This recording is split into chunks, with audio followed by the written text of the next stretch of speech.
উদ্যানের কথা শুনে কেসে উঠল ফুল, মুখ ঘুরিয়ে অন্যদিকে তাকালো। আপনাকে হাসতে কে শিখিয়েছে? কেন? তার সাথে আমার বোঝাপড়া আছে। নির্ঘাত সেও আমার জাতশত্রু, নয়তো সবচেয়ে নিষ্ঠুর পদ্ধতিতে আমাকে মারার অস্ত্র আবিষ্কার করতো না। আশেপাশে বাতাবরণ থমকে গেল মুহূর্তে। উদ্যান আলগোছে ফুলের মুখ তার দিকে ফিরিয়ে নেয়। তুমি এভাবে বলতে পারলে? আচ্ছা, আমি আর হাসবো না। কেন মারবেন না আমায়?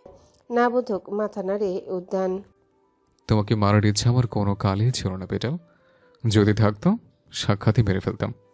তাহলে এত আয়োজন কেন? শুধুই কি আমাকে পোড়ানোর জন্য?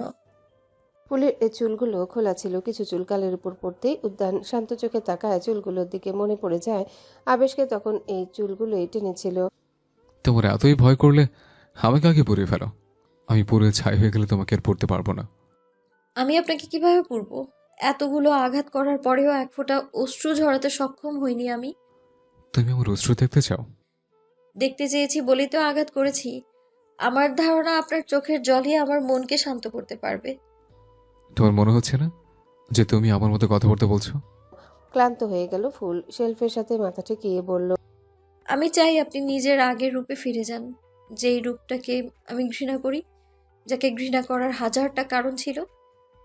আপনি আমাকে প্রতিদিন টর্চার করলেও মেনে নিব আমি, আর পালিয়ে যাওয়ার চেষ্টা করব না। দয়া করে এতটা নির্দয়ভাবে মারবেন না আমায়। চাপা শ্বাস ফেললো উদ্যান। আমি মারবো না তোমাকে। উদ্যানের কথাটুকু শুনতে পায়নি ফুল, চেতনা হারিয়ে ফেলেছে হয়তো। কিছুক্ষণ বসে থেকে ফুলকে কোলে তুলে নেয়। উদ্যান বিড়বিড় করে বলে। অদ্ভুত বউ আমার, নিজে মারবে, নিজেই কাঁদবে, সবশেষে আবার নিজেই জ্ঞান হারাবে। ওর জন্য আবার আমাকে ডাক্তার ডাকতে হবে। গোলাপি রঙা চাদর মোড়ানো রাজকীয় খাটের উপর ফুলকে শুইয়ে দেয় উদ্যান। তারপর নিজের রুমে গিয়ে বেডসাইড ড্রয়ার থেকে আরেকটা ফোন বের করে ডাক্তারকে কল দেয়। মিনিট পাঁচেক পেরোতেই ডাক্তার এসে হাজির হয়। উদ্যানের রক্তাক্ত পিঠ ও বাহুদয় দেখে ডাক্তার ভাবেন উদ্যান নিজের জন্যই তার তলব করেছে। মাস্টার, আপনার এইরকম অবস্থা কিভাবে হয়েছে? উদ্যান কাটকাট গলায় বলে। That's none of A business. চিকিৎসা করুন। ডক্টর নিজের মেডিকেল ব্যাগ নিয়ে উদ্যানের দিকে এগুতে উদ্যান প্রশ্নবিদ্ধ চোখে তাকায়। আমার দিকে কেন আসছেন? আপনার চিকিৎসা করতে মাস্টার। আপনার শরীর থেকে রক্ত ঝরছে। ডক্টর একদম কাছাকাছি যাওয়ার পূর্বেই উদ্যান হাত উঁচিয়ে থামিয়ে দেয়। ও হ্যালো, আপনার কি ধারণা নিজের চিকিৎসা করানোর জন্য আমি আপনাকে ফিমেল ডক্টরকে কল করেছে? হড়বড়িয়ে গেল ডাক্তার। আসলেই তো, যেখানে দুটো মেল ডাক্তার আছে সেখানে উদ্যান তাকে কেন ডাকবে? Sorry master. আপনার সরি শুনতে বসে নেই আমি, নিজের কাজ করেই বিদায় হন। মাথা নত করে ফুলের চেক আপ করতে এগিয়ে যায় ডাক্তার। দুর্বলতার কারণে সেন্সলেস হয়ে গেছেন মিস ট্রেসা। চিন্তার কিছুই নেই মাস্টার। শুধু সেন্স ফিরলে ওনাকে খাবার খাইয়ে দিবেন। আমাকে দিতে হবে? এহেন প্রশ্নে হাসি পেয়ে গেল ডাক্তারের। উদ্যানের কপালে গভীর ভাঁজ পড়েছে। কোনো রকমে নিজের হাসি আটকে ডাক্তার বলে। আপনি চাইলে দিতে পারেন, আবার নাও দিতে পারেন। শুধু উনি যেন অভুক্ত না থাকেন সেটা নিশ্চিত করবেন। অপ্রস্তুত হয়ে পড়ল উদ্যান, বুঝতে পারল অবান্তর কিছু বলে ফেলেছে। ওকে, লিভ। ডাক্তার চলে গেল। খাটের সামনে থাকা টুলে বসে আছে উদ্যান, দৃষ্টি অবচেতন ফুলের উপর নিবদ্ধ। হঠাৎ করে উঠে দাঁড়ায় উদ্যান, ধীর পায়ে এগিয়ে যায় ড্রেসিং টেবিলের সামনে। সেখান থেকে একটা মাঝারি আকৃতির কেচি হাতে তুলে নেয়। তারপর শীষ বাজাতে বাজাতে ফুলের দিকে অগ্রসর হয়।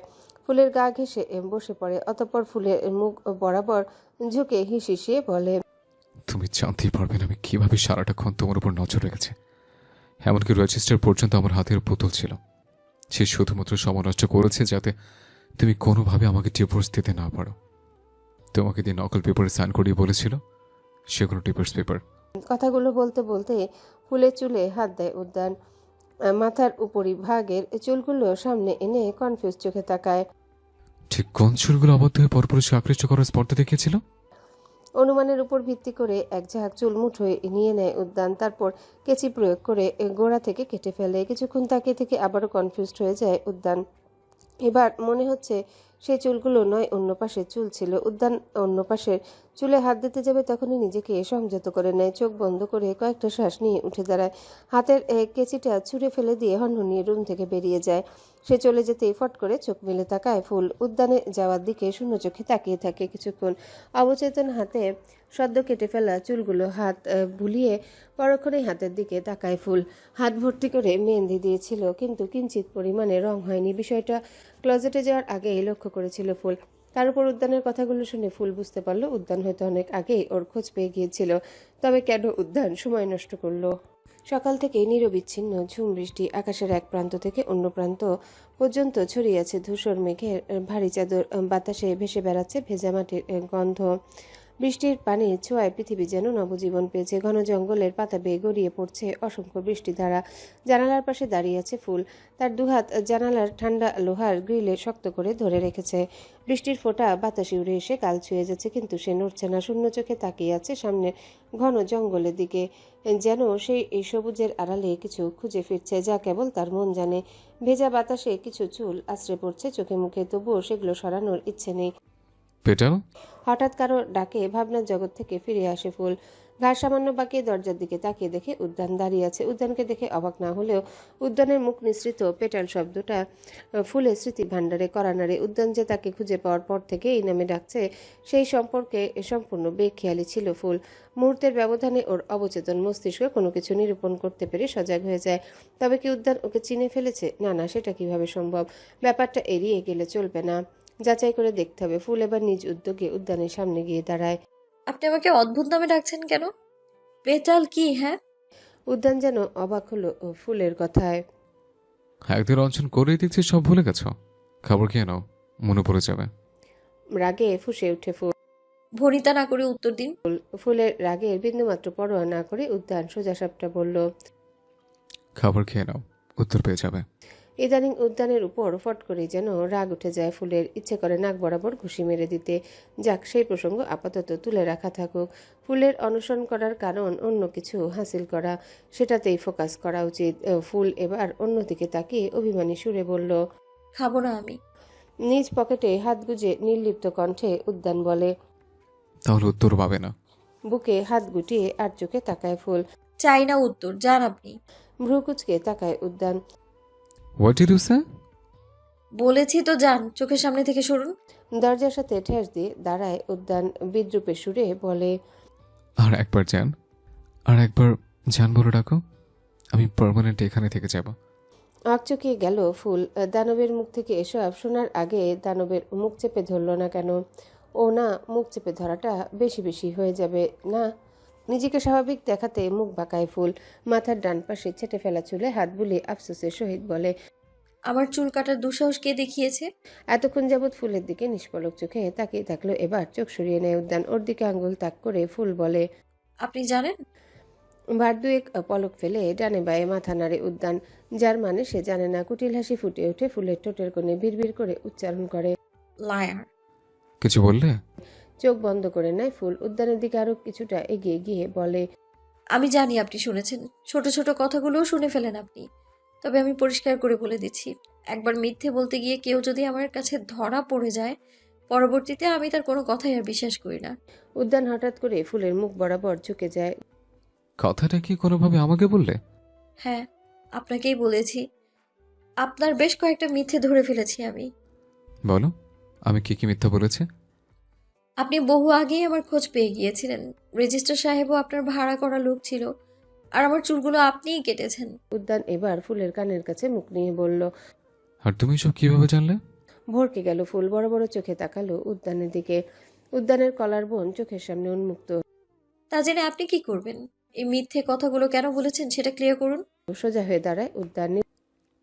এগুলো ক্লিয়ার করে দিলে খাবার খেয়ে নেবে। উত্তর রইল ফুল। কি হলো বলো? আমার হাতে সময় নেই পেটাল। আজ এবং কাল খুব বিজি থাকবো আমি, তাড়াতাড়ি করো। আমি খাবার তখনই খাবো যখন আবেশ ভাইকে নিজ চোখে শ্বাস নিতে দেখব। অবশেষে নাম উল্লেখ করা শান্ত চোখে উদ্যান তাকায় ফুলের দিকে। ফুল সেই দৃষ্টি অনুমান করার পূর্বেই চোখ সরিয়ে নেয় উদ্যান। তুমি আমার কথা বিশ্বাস করছো না? বললাম তো, ও বেঁচে আছে আর ওর মমের কাছে আছে। ওই যে বললাম, আমার স্বভাবই এটা। For me once a liar always a liar. এই পর্যায়ে উদ্যানের কণ্ঠে কিছুটা ব্যাকুলতা ধরা পড়ল। তোমার জন্য ওর বেঁচে থাকাটা এতটা ইম্পর্ট্যান্ট? সামান্য থমকায় ফুল, পরপরই বলে ওঠে, সেটা কি স্বাভাবিক নয়? ভালোবাসি আমি তাকে। কথাটা উদ্যানের কর্ণকুহরে পৌঁছানো মাত্রই রুমের আবহ পরিবর্তন হয়ে যায়। চোখের পলকে ফুলের কোমর পেঁচিয়ে দরজার সাথে তাকে আবদ্ধ করে ফেলে উদ্যান। এতটা আকস্মিক কিছু ঘটবে তা ফুল কল্পনাতেও আনেনি। বিস্ময় শঙ্কায় তার নিঃশ্বাস যেন আটকে গেল। নিজেকে মুক্ত করায় মরিয়া চেষ্টায় 2 হাত বাড়িয়ে উদ্যানের বুকে জোরে ধাক্কা দিল সে, কিন্তু সেই প্রতিরোধ যেন আগুনে ঘি ঢেলে দিল। উদ্যানের চোখে রাগের ঝলক নেমে এলো। এক হাতে ফুলের দুটো হাত চেপে ধরে মাথার উপর তুলে পেছনের দরজার সঙ্গে আটকে দিল সে। আরেক হাত ফুলের চুলের ভাঁজে গলে গিয়ে ফুলকে স্থির রাখলো। পুরো রুম জুড়ে তাদের দম বন্ধ শ্বাসের আওয়াজ প্রতিধ্বনিত হতে লাগলো। মিথ্যাবাদীকে ঘৃণা করেও অকপটে মিথ্যা কিভাবে বলছো? নাকি সত্যি কথা স্বীকার করার মতো হিম্মত নেই তোমার? ফুলের বুকের ভেতর ধক করে উঠল। কোন সত্যির কথা বলছেন? আমি কোনো সত্যির কথা বলছি না, শুধু তোমার মিথ্যাচার ধরে ফেলেছে। নিজের ধরে ফেলা কথার উপর ভিত্তি করেই সত্য মিথ্যা নির্ণয় করবেন? হ্যাঁ, করব। তাহলে পরিশেষে আপনার নির্ণয় ভুল হবে। মূলত আপনি সত্য মিথ্যা নয়, নিজের সন্তুষ্টি খুঁজে পেতে চাইছেন। যেই সত্য আপনার মনকে তৃপ্ত করতে পারবে না, সেই সত্যকে আপনি মিথ্যাচার হিসেবে ধরে নেবেন। বস্তুত আপনার মাঝেই সত্য গ্রহণের হিম্মত নেই। উদ্যানের মুখায়বব রক্তিম বর্ণ ধারণ করলো। ফুলের হাত ছেড়ে দিয়ে সরে দাঁড়ালো। নাদিয়া খবর দিয়ে গেলে কে রেডি হয়ে নিও, বিকেল 3টার দিকে আবিষ্কে দেখতে নিয়ে যাব। এক মুহূর্ত অপেক্ষা করলো না উদ্যান। কথাগুলো বলে ফুলের রুম থেকে বেরিয়ে গেল। কিছুক্ষণ পর খাবার নিয়ে নাদিয়া আসে। পুরো একদিন না খেয়ে আছে ফুল। খিদে পেয়েছে খুব। যেহেতু উদ্যান নিয়ে যাবে বলেছে, সেহেতু খাবার খেয়ে নেওয়াই যায়। বিকেল 3টে, ব্ল্যাক মার্সিডিজ বেঞ্জ GLS কারটি ধীরে ধীরে কাঁচা জঙ্গলের পথ পেরিয়ে এগোচ্ছিল। আকাশের রং ভারী ধূসর, মেঘে ঢাকা। সূর্য যেন রাগে মুখ ফিরিয়ে নিয়েছে। বৃষ্টি থেমে গেলেও আবার নামবে নামবে ভাব। বন ভেজা স্যাঁতস্যাঁতে হাওয়া জানলার ফাঁক দিয়ে ঢুকে যাচ্ছে গাড়ির ভেতর। ড্রাইভ করছে লুহান। মোবাইল হাতে পাশের সিটে বসে আছে মেলো। পেছনের সিটে বসে আছে উদ্যান, পাশে ফুল। জানালার কাছে জমে থাকা ধুলোর উপর আঙ্গুল টেনে বৃত্ত আঁকছে। শেষের সিটে অনি আর অনিলা পাশাপাশি। অনিলাকে নিয়ে আসার প্ল্যান না থাকলেও মেয়েটা বাইরে বেরোনোর বায়না করছিল, আর অনিও না করতে পারেনি। গাড়ির ভেতর হালকা শব্দে জ্যাজ বাজছে, তবু যেন অদ্ভুত এক নীরবতা ঘিরে ধরে রেখেছে চারিপাশ। ফুল লক্ষ্য করেছে তাদের পেছনে আরও 2-3টে গাড়ি আছে, যেগুলো তাদের গাড়ি অনুসরণ করেই এগোচ্ছে। বেশ অনেকক্ষণ চুপচাপ থেকে চোরাচোখে উদ্যানের দিকে তাকায় ফুল। দানবটা ফোনের মধ্যে ঢুকে আছে, কি করছে কে জানে, তবে চোখ মুখ দেখে বেশ সিরিয়াস মনে হচ্ছে। ফুল একটা জিনিসই ভেবে পাচ্ছে না, পুরো 61টা বেল্টের আঘাত সহ্য করেও কিভাবে অবলীলায় সিটে পিঠ ঠেকিয়ে বসে আছে লোকটা। 40 মিনিট অবান্তর ভাবনার রাজ্য বিচরণ পর গাড়ি থমকে যায় এক হসপিটালের সামনে। ফুলের ভাবনা জেদ পড়ে। দরজা খুলে এক এক করে বেরিয়ে আসে সবাই। দেহ, আমরাই এখানে অপেক্ষা করছি, তুই আর ফুল নিজেদের কাজ শেষ করে আয়। লুহানের কথায় সহমত হয় অনি, কিন্তু অনিলা বলে, আমিও যেতে চাই ফুলের সাথে। তোমাদের সাথে থেকে বোর হওয়ার কোনো ইচ্ছা নাই। বেশ ভালোই বলে। তোমার মনে হচ্ছে হসপিটালে ফুলবানু ঘুরতে গেছে? অনিলার কথায় চোখ উল্টায় ফুল। এরা তাকে কি পেয়েছে? আর কত কত নামে ডাকবে। ভাগ্যের সোহাম আসেনি, নাইলে আরও কয়েকটা নিকনেম জুড়ে দিত। উদ্যান বরাবরের মতোই নির্লিপ্ত হসপিটালের দিকে পা ফেলে বলে, হাতে সময় কম, এসো কুইক। তার পিছু পিছু ফুল ও অনিলা হাঁটা ধরল। ফুলের পিছে আসার কারণটা হলো ফুলের সঙ্গে ভাব জমানো। প্রথম সাক্ষাতে ওর সাথে উঁচু গলায় কথা বলেছিল অনিলা।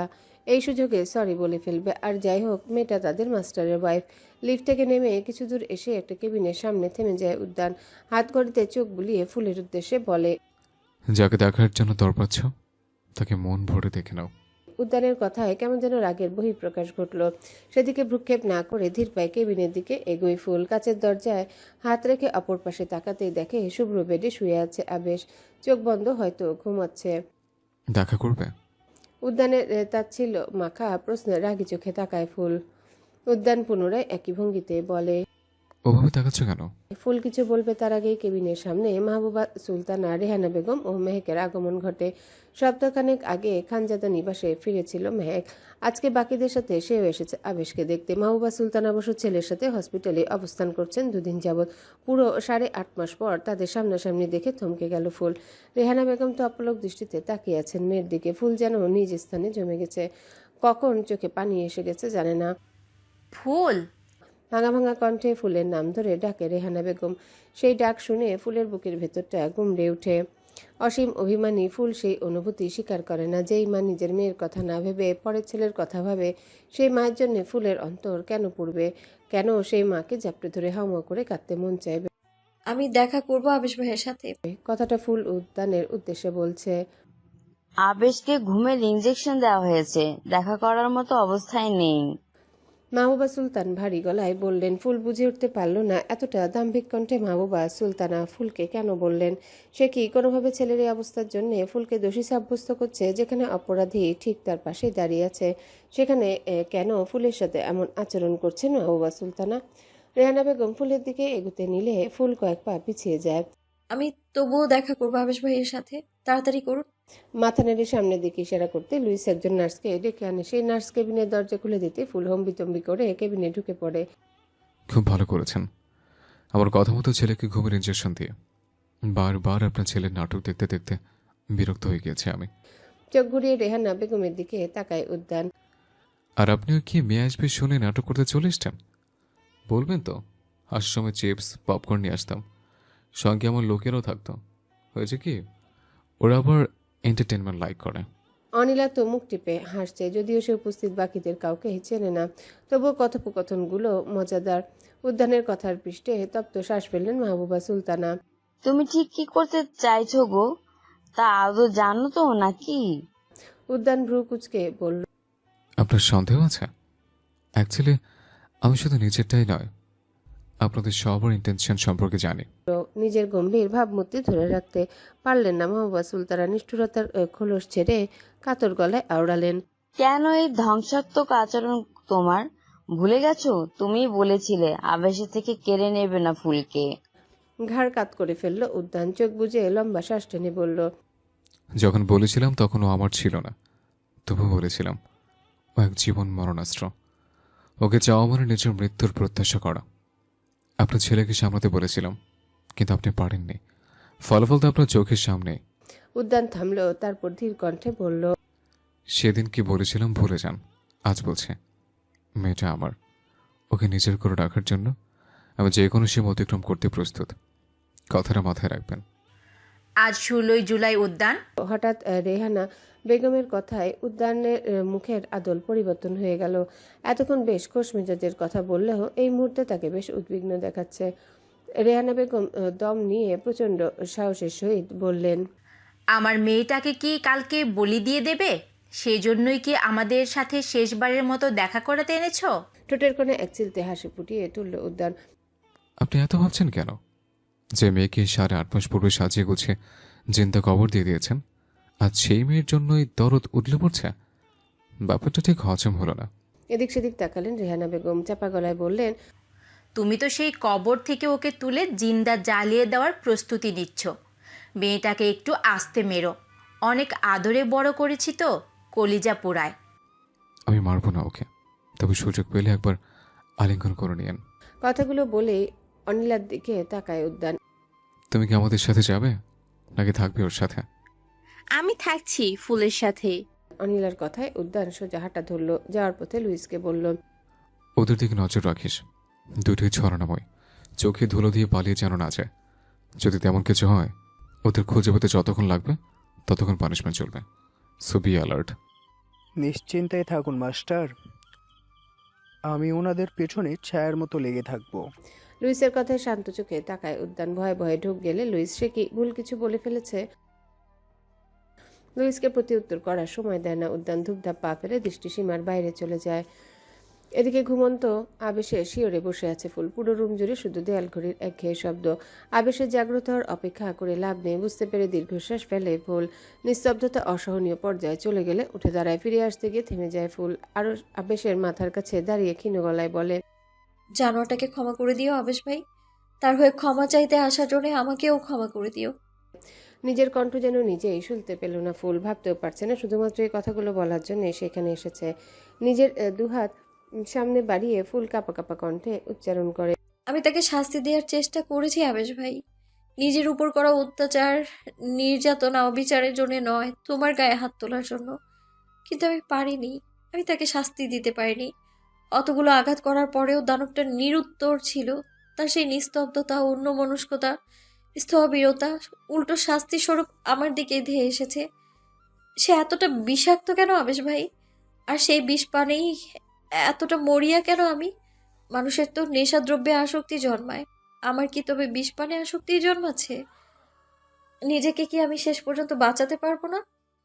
ফুল থামলো, কান্নাটা যেন দলা পাকিয়ে কণ্ঠরোধ করে ফেলছে। কতটা অসহায় আর দুর্বল দেখাচ্ছে ওকে। আর বেশ যদি দেখতো তবে কি চুপচাপ শুয়ে থাকতে পারতো? পারতো না। ভরাক্রান্ত হৃদয়ের ভারে নুয়ে পড়ছে ফুল। আমি এই হাতে তাকে রক্তাক্ত করেছি। যদিও তোমাকে যেই কয়টা আঘাত করেছে সেই কয়টা আঘাত আমি করতে পারিনি। দানবটা পাথরের তৈরি, তাকে যে আঘাত করতে যাবে সেই উল্টো ক্ষত বিক্ষত হবে, যেমনটা আমি হয়েছি।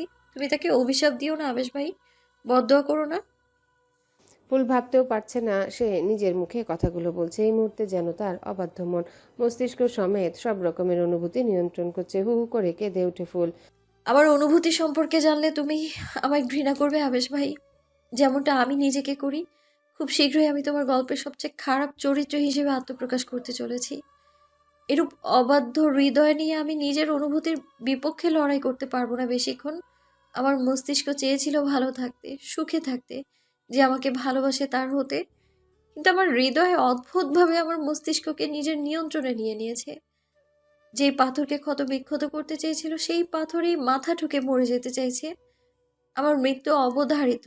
সবচেয়ে করুণ মৃত্যুটা বোধহয় আমার হৃদয়ের হবে।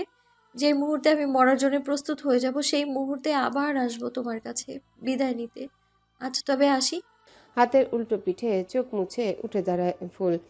আর একবারও পিছু না ফিরে কেবিন থেকে বেরিয়ে যায়। বাইরে তখন দাঁড়িয়েছিলেন রেহানা বেগম, মাহবুবা সুলতানা ও মেহেক করিডোরে চেয়ারে বসে আছে। অনিলাও দূরত্ব বজায় রেখে সেখানে বসে আছে। ফুল বাইক এসেই আনমনে উদ্যানের খোঁজে আশেপাশে তাকায়। মাকে দেখেও যেন দেখছে না সে, হয়তো ইচ্ছা করে এড়িয়ে যাচ্ছে। অনিলা ম্যাম, মাস্টার কোথায়? ফুলের কাঠখোট্টা কণ্ঠ শুনে বসা থেকে উঠে এগিয়ে আসে অনিলা। তে নিজের কাজে গেছে। কি কাজ? ফুলের বাচ্চা সুলভ প্রশ্নে অমলিন হাসে অনিলা। তা তো জানি না। কখন আসবে? হয়তো মাকে এড়িয়ে যেতেই এত এত প্রশ্ন করছে ফুল। সে আসবে না এখানে। আমার কাজ শেষ হয়ে গেলে এক্সেন্টে ফিরে যেতে বলেছে। আমরা কিভাবে যাব? একা একা? একা কোথায়? ওইদিকে তাকিয়ে দেখো, গার্ডস রেখে গেছে। বুক ভরে শ্বাস টেনে হাঁটা ধরল ফুল, কিন্তু রেহানা বেগম ফুলের গতিরোধ করে বললেন, ফুল, মায়ের থেকে মুখ ফিরিয়ে নেওয়ার মতো কঠিন হৃদয়ের ছিলি না তুই। তবে কি উদ্যান তোকে মেরে ফেলেছে? ফুলের শরীর কেঁপে উঠল। নিজেকে সামলে নিয়ে বলল, যার মৃত্যুতে কাদার মতো কেউ নেই তার মৃত্যুতে কার কি যায় আসে? কে বলেছে কাদার মতো কেউ নেই? আমার চোখের জল কি তবে অশ্রু নয়? নাকি সেই অশ্রু জল মূল্যহীন? আমার কথা বাদই দিলাম, আবেশ তো আছে কাদার জন্য। অন্তত ওর জন্য নিজেকে বাঁচিয়ে রাখা যায় না? প্রথমত, আপনার চোখে পানি আসার কারণ আমার শূন্যতা নয়। দ্বিতীয়ত, খুঁড়ির মুখে বেঁচে থাকার আহ্বান শোভা পায় না, অদ্ভুত শোনায়। দয়া করে নিজেকে হাসির পাত্র বানাবেন না। আর পরিশেষে আবেশ ভাই আছে বলেই হয়তো বেঁচে আছি এখনো। যেদিন সেও আমার জন্য কান্না বন্ধ করে দেবে, মৃত্যুটা হয়তো সেই দিনই গিলে ফেলবে আমায়। আর চিন্তা করবেন না, সেটা খুব শীঘ্রই হবে। আমি নিজেই আবেশ ভাইয়ের কান্না বন্ধ করে দেব। শুধু নিজেকে একটু প্রস্তুত করে নিই। রেহানা বেগমের পুরোপুরি স্তব্ধ হয়ে গেলেন। বুকে জড়িয়ে ধরার প্রবল ইচ্ছাটা ধামাচাপা দিয়ে ফুলের রাস্তা থেকে সরে দাঁড়ালেন। ফুলও আর সময় নষ্ট না করে হসপিটাল ত্যাগ করলো। গাড়ির জানালা মাথা ঠেকিয়ে বসে আছে ফুল। মিনিট খানেকে হয়েছে হসপিটাল থেকে বেরিয়ে এসেছে ওরা। এহে মিস্ট্রেসা। হঠাৎ অদ্ভুত সম্বোধনে ভ্রু কুচকে অনিলার দিকে তাকায় ফুল। মিস্ট্রেসার কি মুড অফ? কে মিস্টার ইসা ম্যাম? আপনি কি ফোনে কথা বলছেন নাকি নিজ মনে বিড়বিড় করছেন? ফুলের প্রশ্নবিদ্ধ চেহারা দেখে মুচকি হাসে অনিলা। ফার্স্ট অফ অল, আমাকে ম্যাম বলে ডাকবে না। তাহলে কি বলে ডাকবো? অফকোর্স অনিলা বলে ডাকবে। বড় বড় চোখে তাকায় ফুল। বলে কি এই বিদেশিনী? Ma'am, are you okay? Yes মিস্ট্রেসা, I am fine, but I think you are not. Wait, আমাকে আপনি মিস্টার ইসা বলে ডাকছেন কেন? তুমিতে মানে আমাদের মাস্টারের ওয়াইফ। মিস্ট্রেসা বলে ডাকবো না তো কি বলে ডাকবো? চোখ উল্টায় ফুল। উফ, কি উইয়ার্ড শোনালো। প্লিজ ম্যাম, আমাকে মিষ্টি স্ত্রী এসব বলে ডাকবেন না। তাহলে তুমিও আমাকে ম্যাম বলে ডাকবে না। কিন্তু কোনো কিন্তু না, আর আপনি আপনি বলেও ডাকবে না। ড্যাব ড্যাব করে তাকায় ফুল। আমাদের শয়তান হাজবেন্ড দুজন যেমন টিম বানিয়ে ঘুরে, আমাদেরও তো টিম বানিয়ে দল ভারী করা উচিত। আর কতকাল জুলুম সহ্য করব আমরা? কি, তোমার উপরেও অনিসা জুলুম করেন? খাঁচায় বন্দি করে রাখা জুলুম নয় তো কি? তবদা খেয়ে গেল ফুল। অনিলার কথাগুলো বিশ্লেষণ করতে লাগলো। তুমি নিজের মায়ের সাথে কিভাবে এমন রুড বিহেভ করতে পারলে ফুল? আমার মাকে যদি আমি একবার পেতাম। বলতে বলতে চোখ ভিজে যায় অনিলার। তুমি তোমার মাকে ভালোবাসো না ফুল? গোপনে উত্তপ্ত শ্বাস ফেলে ফুল। বাসি তো, খুব ভালোবাসি তাকে। অবাক হলো অনিলা। তাহলে কষ্ট দিয়ে কথা বললে কেন? মাথা নিচু করে নেয় ফুল, ধীরে ধীরে আওড়ায়। তার আদেশে আগুনে ঝাঁপ দিয়েছি, সেই আগুনে দাঁড়িয়ে কিভাবে তাকে আলিঙ্গন করতাম বলো? অভিমানও জমেছে খুব। সেদিন সে আমার কথা কেন একবারও চিন্তা করলো না? তার চোখে কেন মাতৃত্ব খুঁজে পাইনি আমি? তার সেই নিষ্ঠুর আচরণে আমি খুব বাজেভাবে আহত হয়েছিলাম। তুমি তাদের কথায় তেহকে বিয়ে করতে রাজি হয়েছিলে, তাই না? উপর নিচ মাথা নাড়ে ফুল। হ্যাঁ। উদ্দেশ্যহীন ভাবে জানলা দিয়ে বাইরে তাকাতে ফুলের চোখ যায় রয়্যাল ড্যান্স থিয়েটার লেখা জমকালো সাইনবোর্ডে। ঘড়ির কাঁটায় 6টা ছুঁই ছুঁই। এই থামান থামান। রাতের এই সময় সোলার স্টেটে ফিরে এসেছে ফুল ও অনিলা। এতক্ষণ যাবৎ ডান্স থিয়েটারে বসে ডান্স শো এনজয় করেছে দুজন। অনিলা ভেবেছিল খুব একটা মজা হবে না, কিন্তু ফুলের সঙ্গ ভীষণ উপভোগ্য ছিল।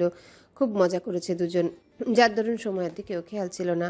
অনি অবশ্য লুইসকে কল দিয়ে বেশ কয়েকবার খবরাখবর নিয়েছে। অনিলা হাসি খুশি আছে শুনে সে আর খোঁচায়নি। কোথায় ছিলে তোমরা দুজন? হঠাৎ প্রশ্নে অনিলা ফুল থেমে গেল। ড্রয়িং রুমে বসে থাকা মেলো প্রশ্নবিদ্ধ চোখে তাকিয়ে আছে। ফুলের চেহারায় ক্লান্তির রেশ স্পষ্ট, তবুও ঠোঁটের কোণে হাসি লেগে আছে। আমরা ডান্স শো দেখতে গিয়েছিলাম। ফুল জবাব দিল। মেলো থম মেরে বসে রইল। অতঃপর বসা থেকে উঠে ফুলের ঠিক সামনে গিয়ে দাঁড়ালো। বুকে হাত গুটিয়ে রুক্ষ গলায় বলল, তোমার সাহস দেখে আমি অবাক হচ্ছি। একটু নড়ে চড়ে দাঁড়ায় ফুল। বার দুয়েক চোখের পলক ফেলে বলে, কিসের কথা বলছেন ম্যাম? মেলোর চোখে মুখে অদ্ভুত এক অভিব্যক্তি ফুটে উঠল, যেন ফুল তার মারাত্মক ক্ষতি সাধন করে ফেলেছে। তুমি তেহকে মারোনি? ফুলের চোখ বড় হয়ে গেল। শুকনো ঢোক গেলে দৃষ্টি সরিয়ে ফ্লোরের দিকে তাকালো। অবাক হয়ে গেছে অনিলাও। কেন মেরেছো তুমি তেহকে? চাপা সরে প্রশ্ন ছুড়ল মেলো। ফুল অত্যন্ত নিচু গলায় বলল, সে আবেশ ভাইকে মেরেছিল, তাই আমিও তাকে মেরেছি। বোঝাতে চেয়েছি কাউকে আঘাত করলে কেমন লাগে। বিকট শব্দে হেসে উঠল মেলো। বিদ্রুপ মিশ্রিত কণ্ঠে বলল, বোঝাতে পেরেছো ওকে? চমকিত নয়নে মেলোর পানে তাকায় ফুল। ওর বিস্ময়পূর্ণ দৃষ্টি উপেক্ষা করে ওর হাত ধরে ফেলে মেলো। একটা চাবি ধরিয়ে দিয়ে বলে, ওর মতো পাথর মানবকে ব্যথা বোঝাতে চাওয়া কতটুকু যুক্তিযুক্ত বলে তুমি মনে করো? ফেরার পথে আমি ওর সাথে রক্তের দাগ দেখেছি। চিকিৎসা না করা হলে ক্ষতগুলো ঘায়ে পরিণত হবে, পচে যাবে ওর শরীর।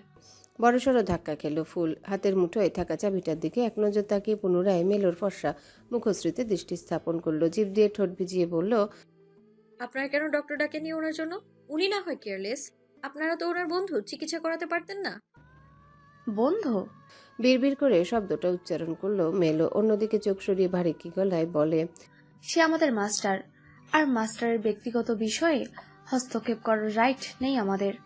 পুনরায় ফুলের দিকে তাকায় মেলো। তার চোখ দিয়ে যেন আগুন ঝরছে। অত্যন্ত নির্দয় গলায় বলে, তোমার জায়গায় অন্য কেউ হলে মাস্টারকে আঘাত করার অপরাধে খুন করে ফেলতাম। যেহেতু সেটা করতে পারছি না, সেহেতু নিজের তৈরিকৃত ক্ষতে মলমও তোমাকেই লাগাতে হবে। হাতে থাকা চাবিটা চেপে ধরল ফুল। মেলোর কথাগুলো আত্মসম্মানে লেগেছে। এভাবে না বললেও মলম লাগাতে যেতে রাজি হয়ে যেত ফুল। আমি যেতে পারবো না, সে মরে গেলেও আমার কিচ্ছু যায় আসে না। বলতে বলতে ফুলের বুকের ভিতর ধক করে উঠল। নিঃশ্বাস আটকে গেল গলায়। তবুও নিজের অস্থিরতা সাইডে রেখে ঠায় দাঁড়িয়ে রইল। মেলোর মাথা ফেটে যাচ্ছে। ইচ্ছে করছে ফুলের গালে ঠাটিয়ে চড় মেরে দিতে। তুমি যার ক্ষমতার বলে আমার সাথে মেজাজ দেখিয়ে কথা বলছো, তারই মৃত্যুতে তোমার কিছু যায় আসে না বলছো? তার মৃত্যু তো দূর, সেই প্রত্যাশা করার জন্য তোমাকে আফসোস করাতে পারি আমি। নিজের ফোনটা ফুলের মুখ বরাবর ধরে মেলো। আমার একটা ফোন কলে তোমার আবেশ ভাইয়ের ট্রিটমেন্ট বন্ধ হয়ে যাবে।